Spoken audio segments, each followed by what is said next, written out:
So we've been trying to talk about all the forms that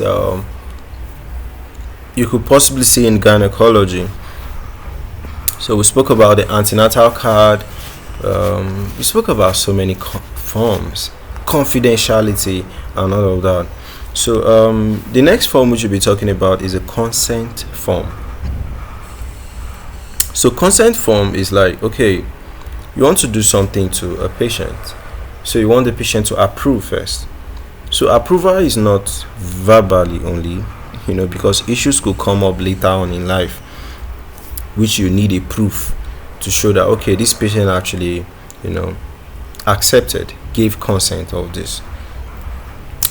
So the consent form is just it's an ethical document.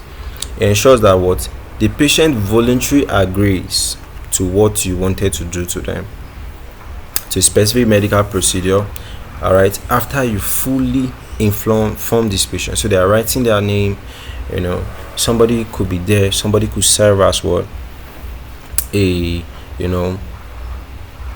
mediator, they write their names too, and they do all the signings, so it's a cornerstone of informed consent, which respects patient autonomy and protects what, both the patient and the provider.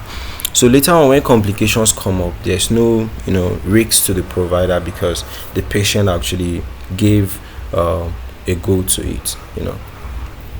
So key elements of a gynecological consent form, like what would you actually see, right, in a consent form? You see things like what, patient information. So the patient age, the name, the hospital ID number or the national ID number, the contact details, the procedure description, right? So what you are supposed to do to a patient should be clearly defined on the consent form.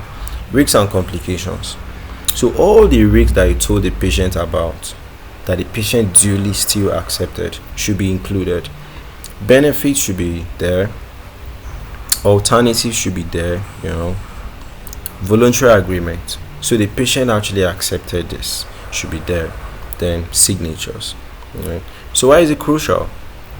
Ensures legal protection for both patient and provider. Promotes shared decision making. Reduces risks of any medical litigation. Upholds ethical standards. All right. So minus all those other complications, is duly nice that for anything you do to a patient, you always tell them. So that was what a consent form actually means in gynecology.